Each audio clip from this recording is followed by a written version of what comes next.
to your favorite channel, Science with Mukherjee sir, myself A.K. Mukherjee. Today we are going to discuss, which is in continuation of our previous video. In the previous video, we have discussed regarding the rate of the reactions and also some numericals also we have discussed. And I am confident that you will be benefited out of this video. And if you have not noticed this video, have not seen this video, you can have a look on that and you will be definitely benefited from that video. Today we are going to discuss another very important thing, that is the rate law. Actually, you understand one thing very clear, that the rate of reaction depends on different various factors, and one of the basic factor is the concentration of the reactants. Rate law is basically the expression in terms of the concentration of the reactants in molar concentration, you would say, and it is basically a expression. Suppose we want to make this the rate law, we can express from a reaction. Suppose we are taking this reaction. This is the equation for which we are going to write the rate law. As we have been told, you have been told that rate law is basically, we will write, it is the expression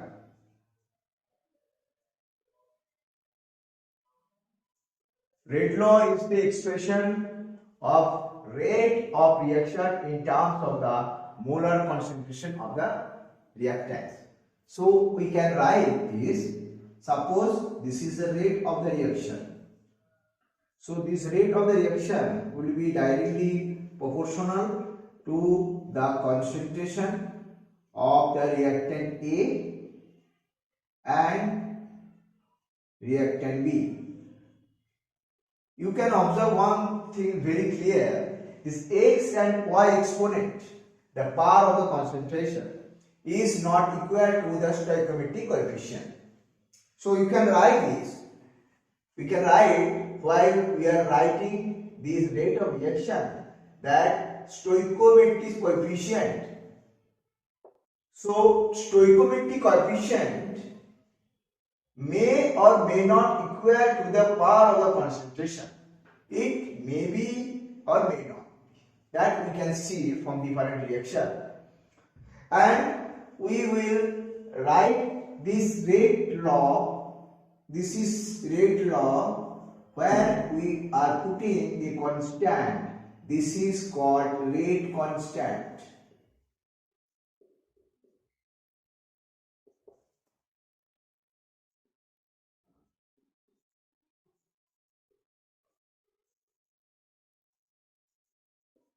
This is K is the rate constant and X and Y is the exponent, that a power of the concentration, and these are basically give you the order of the reaction.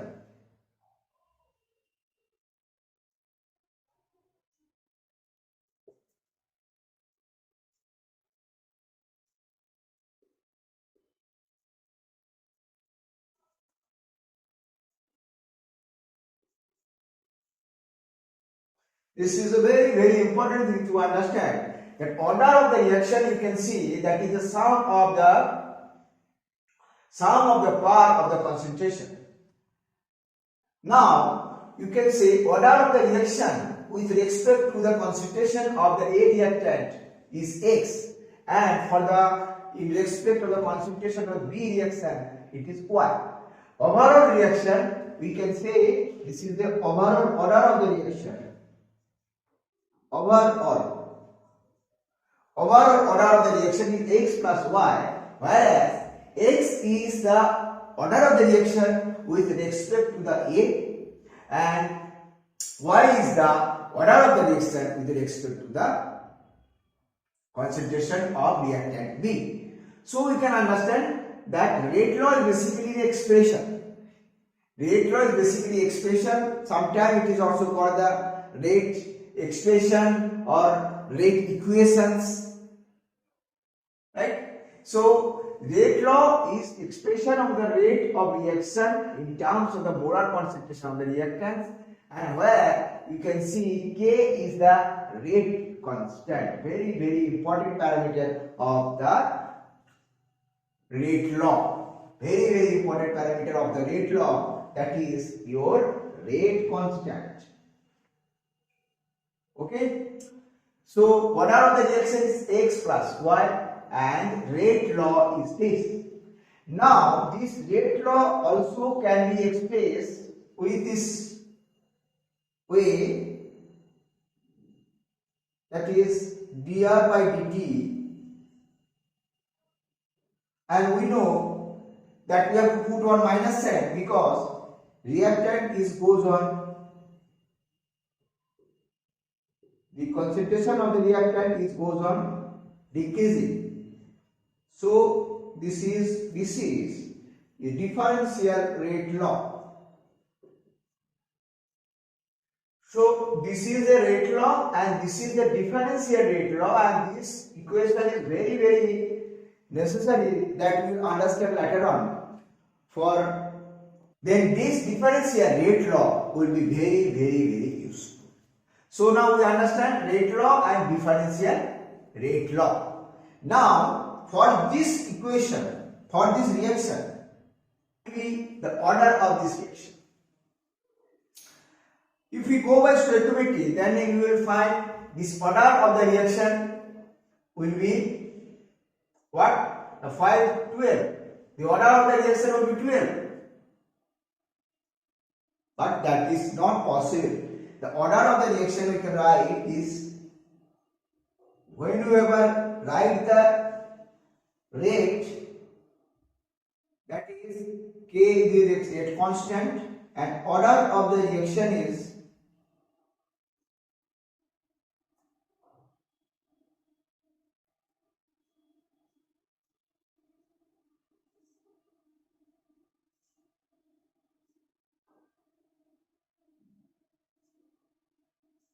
this is the order of the reaction. You can see the order of the reaction in this case is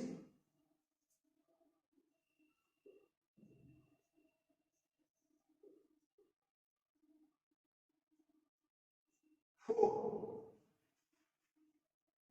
But if you go by this stoichiometry, you will find it will be more than 10. But actually it is a order of the reaction is 4.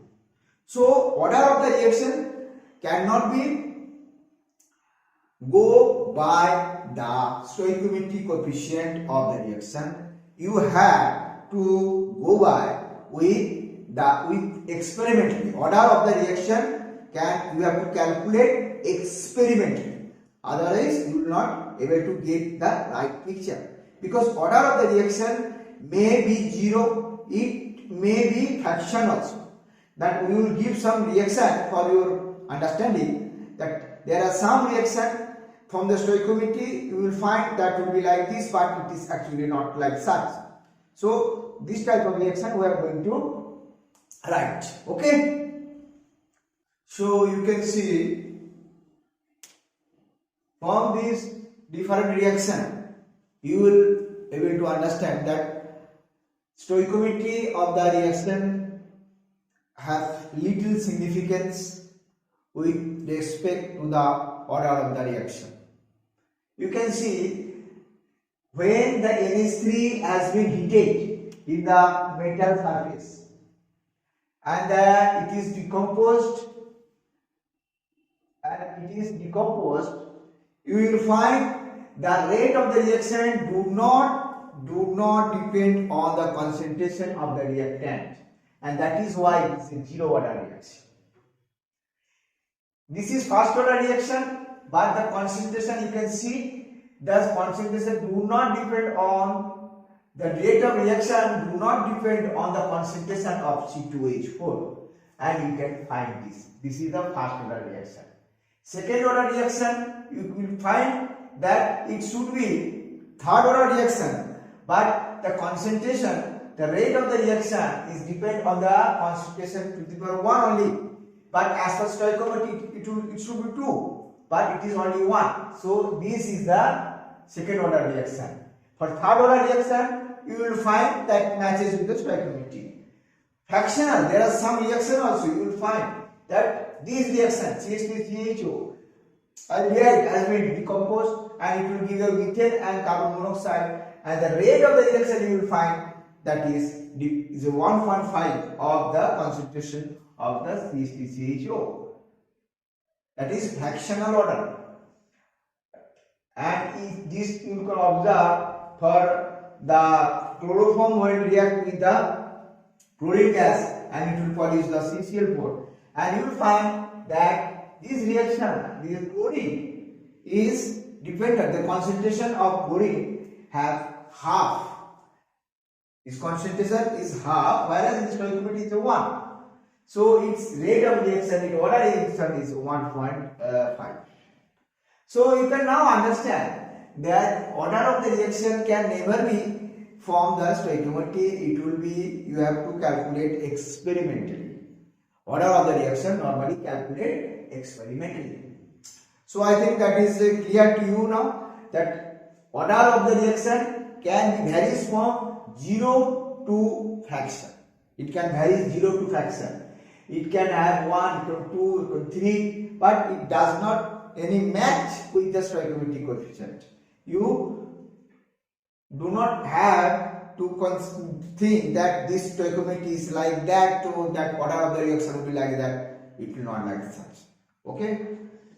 Now what we will try to do? We will try to do the rate constant.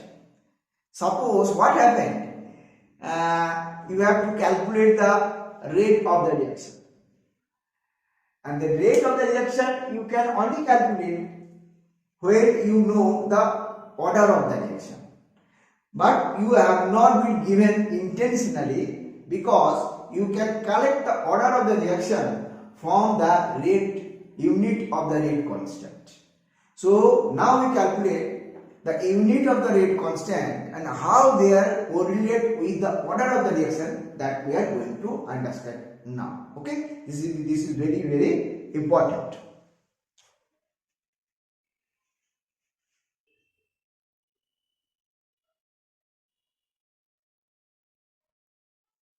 Now we know rate equal to rate constant and concentration of the reactant to the power n. This is the rate law for the nth order reaction. This is the rate law. We can write rate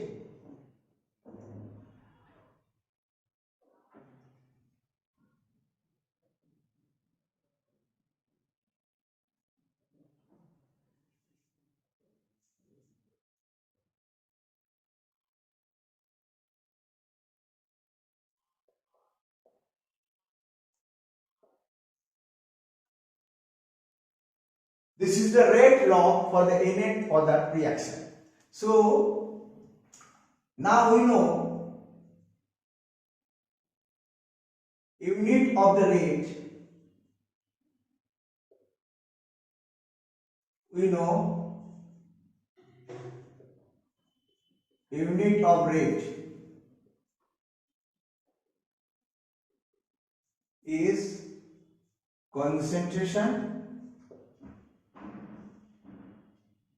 per time. Concentration change per time is the unit of the rate. Rate, right? So we can write here K equal to, we write K is equal to concentration divided by time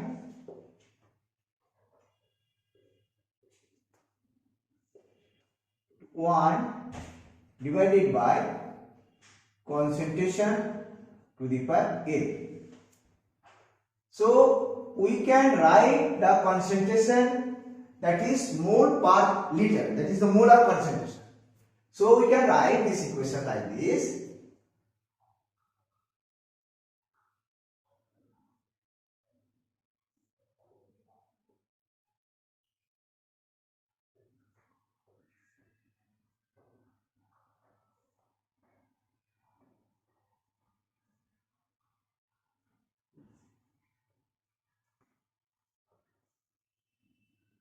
So we can further modify it like this: mole per liter is 1 minus N divided by second. So this can be written mole to the power 1 minus N into L. This is in the denominator in the lower side.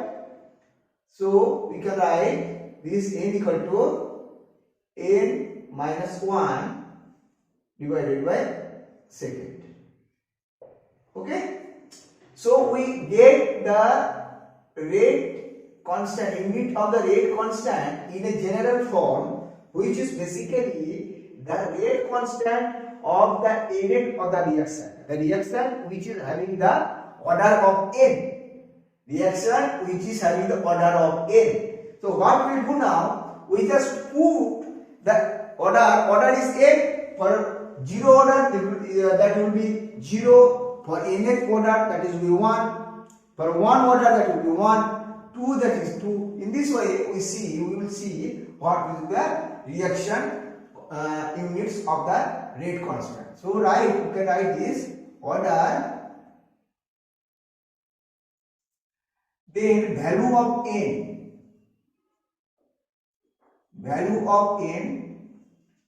right, and the unit of k,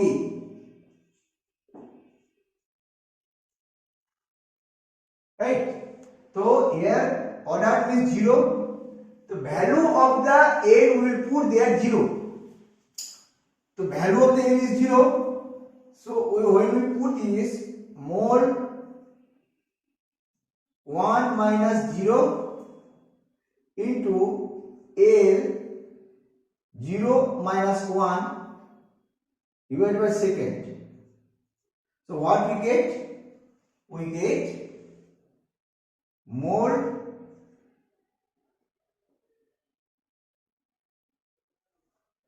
L inverse and divided by second. So this is basically the unit of the rate constant, because this is the 0 order reaction. There is nothing will be from the concentration part, right? Now for the 1 order, the n value will be 1, and we will get mole, that is 1 minus 1 L 1 minus 1 divided by second. So what is going to happen? This will become 0. The power, anything have the power of 0 means 1. So we can write 1 by second. Okay. For second order reaction, you can put the value of 2, value of n as 2. So we can get mole 1 minus 2, and L is 2 minus 1, and this is seconds, and it will give you liter mole inverse.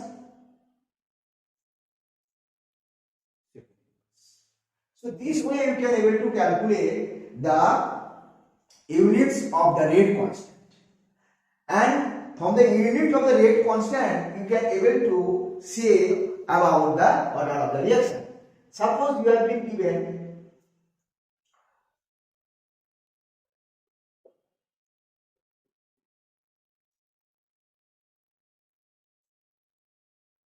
this is the rate constant of the reaction. You have to say about the order of the reaction.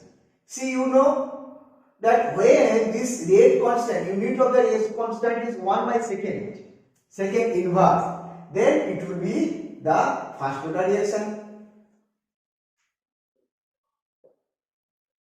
Suppose this is again a rate constant you have given 2 into 10 to the power 5 mole per liter per second.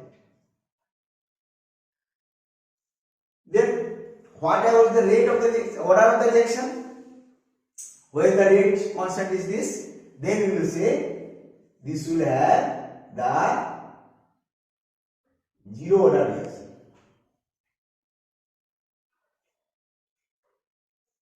So in this way you can able to calculate, you can able to know the order of the reaction from the units of the rate constant. So you can understand how important it is, the rate constant, unit of the rate constant. From this you can able to easily say, you can easily predict about the order of the reactions. Okay, so that is all for today's video. Next video, what we will do some numericals, and from those numericals I think the clarity will be there in terms of the rate constant, in terms of the order of the reaction. Value will be given, you have to find out the order of the reaction and different others numericals that we are going to understand.